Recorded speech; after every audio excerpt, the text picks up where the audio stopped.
The city lights blurred beyond my window as the taxi wove through late-night traffic.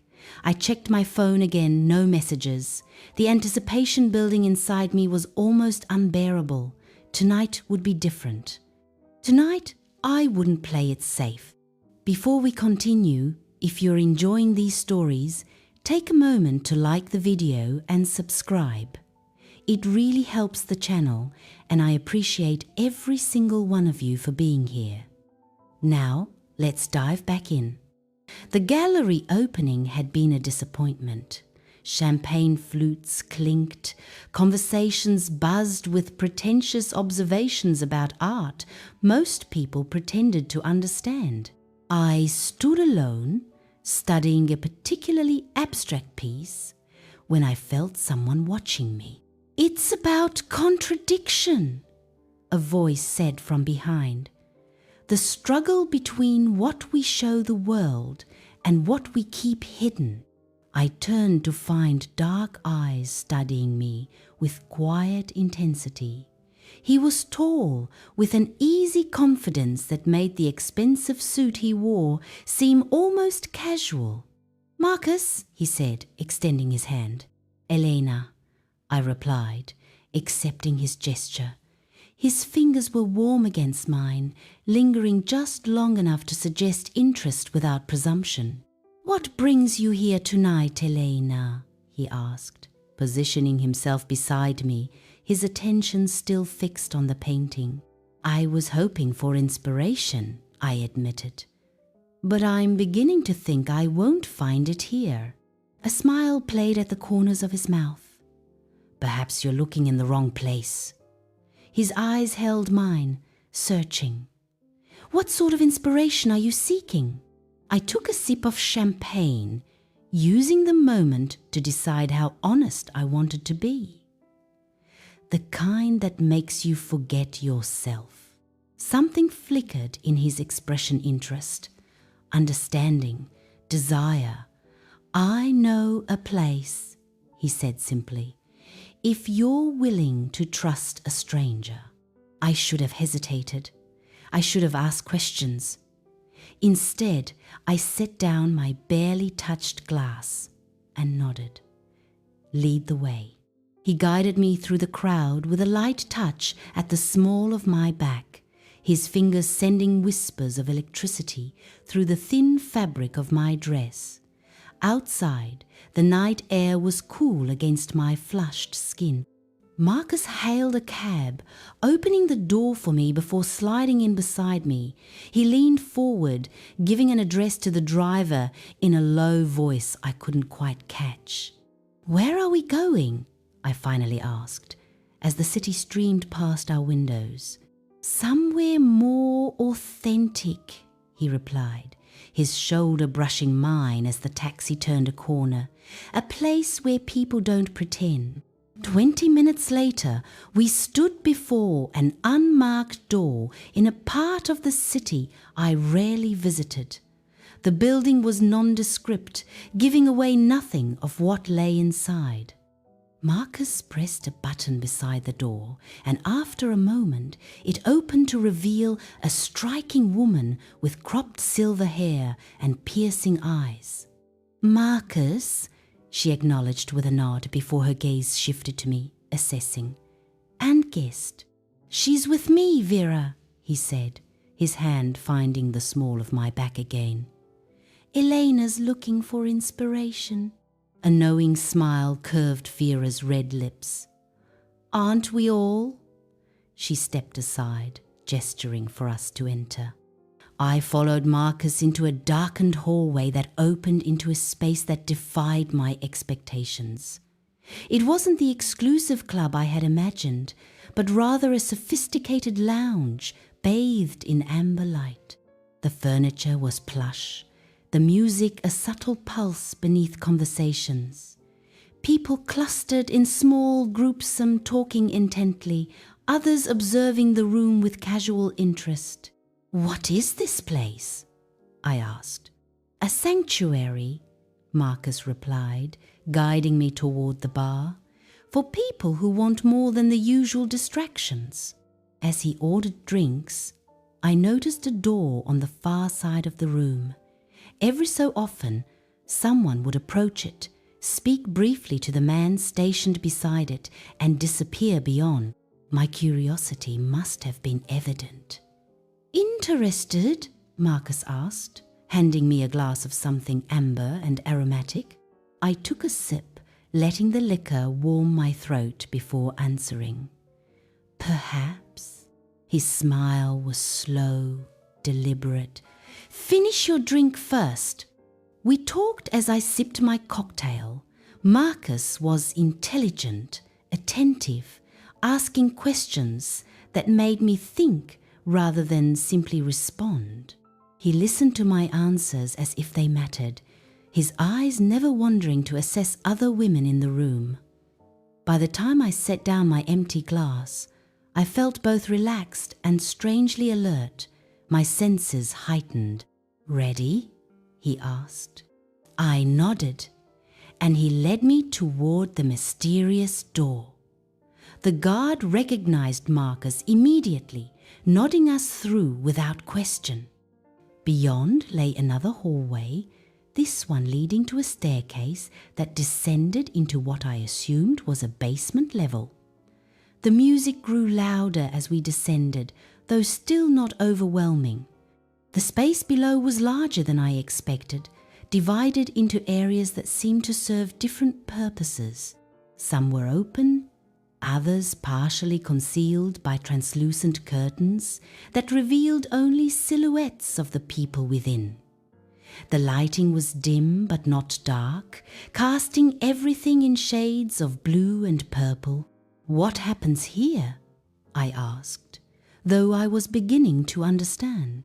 "Whatever people want to happen," Marcus answered simply, "with consent and without judgment." I watched as a woman was guided between two men, their hands exploring her body with practiced coordination. Nearby, a couple observed from a distance, the woman's fingers entwined with her partner's, her breathing visibly quickening as she watched. "And what do you want to happen, Elena?" Marcus asked, his voice close to my ear. The question hung between us, heavy with possibility. I turned to face him, finding his gaze steady on mine. "I want to feel something real," I said finally, "something that makes everything else fade away." His hand came up to trace the line of my jaw, a touch so light it might have been imagined. "And if that involves more than just me?" My breath caught.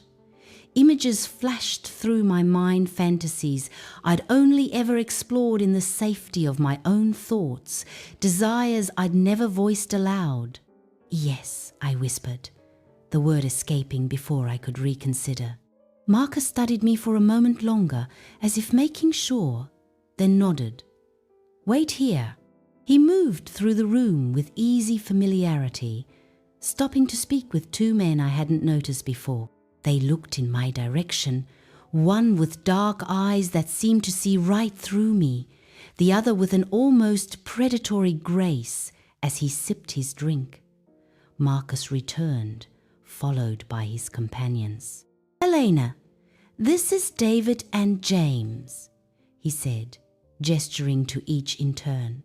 "They're friends of mine, trusted friends." David, the one with the penetrating gaze, took my hand, raising it to his lips in an old-fashioned gesture that somehow didn't seem out of place. "A pleasure," he murmured against my skin. James simply nodded, his eyes travelling slowly down my body and back up again, unapologetic in their assessment. "Marcus has good taste," he said, his voice carrying a hint of an accent I couldn't place. "There's a private room," Marcus explained, his hand finding the small of my back once more. "If you're certain this is what you want." I looked between the three men, each attractive in his own way, each watching me with varying degrees of interest and restraint. My heart raced, my skin already sensitive with anticipation. "Yes," I said again, stronger this time. I'm certain. The room was intimatia, large bed dominating the space, surrounded by plush furniture and softly glowing lights that could be dimmed further if desired. The door closed behind us with a soft click, and suddenly the air felt charged, expectant. James moved first, approaching me with that same predatory grace. His fingers traced the curve of my shoulder, pushing aside the strap of my dress with deliberate slowness. "You're trembling," he observed, his lips curving into a smile. "Nervous?" "Excited," I corrected, meeting his gaze. His smile widened. "Good." David appeared behind me, his presence solid and warm against my back. His hands settled on my hips, fingers pressing just firmly enough to hold me in place. "Tell us if it becomes too much," he said, his breath tickling my ear. "We'll stop immediately." Marcus watched from a few feet away, his eyes darkening as he observed the tableau we created. "She won't want us to stop," he said with quiet confidence. "Will you, Elena?" I shook my head, already finding it difficult to form words as James leaned in, his lips finding the sensitive spot where my neck met my shoulder. David's hands tightened on my hips, pulling me back against him, letting me feel his growing interest. What happened next unfolded in a haze of sensation. Hands guided me, positioned me, explored me. Clothes were removed with methodical efficiency. I was laid on the bed, surrounded by masculine warmth and strength from every direction. They worked in concert, as if they had done this before, and perhaps they had. One would claim my mouth, while another teased other sensitive areas. The third would watch briefly before trading places. They communicated with glances and subtle nods, ensuring I was always at the center of their attention. I lost track of whose hands were where, whose mouth was creating that particular sensation. It didn't matter. I surrendered to it completely, allowing myself to be carried away by waves of pleasure, more intense than anything I'd known before. They pushed me higher, then higher still, never allowing me to come down fully before building me up again. I gasped. I moaned. I begged all dignity forgotten in the pursuit of that perfect release.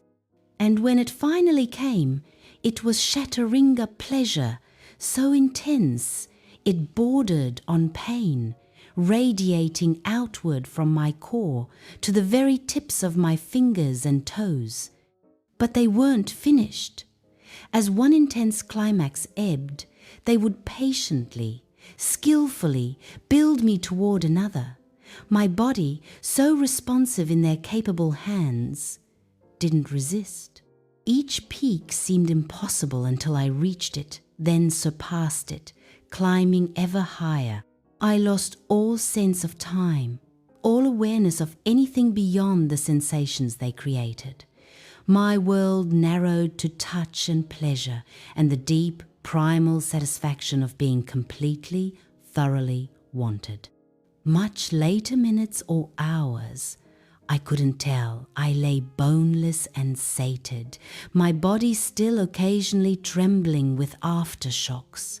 Marcus propped himself beside me, trailing lazy fingers along my collarbone. "Found your inspiration?" he asked, amusement coloring his voice. I turned my head to meet his gaze, a slow smile spreading across my lips. And then some. David returned from the adjoining bathroom, offering me a glass of water, which I accepted gratefully. James was already half-dressed, checking his phone with casual indifference that contrasted sharply with the focused attention he had shown earlier. "Will you be all right?" Marcus asked, his voice quiet enough that only I could hear. I nodded, surprised to find it was true. I felt no shame, no regrettingly, a profound sense of satisfaction and the lingering glow of pleasure well received. Though I might need help getting home, I admitted, my limbs still heavy and uncooperative.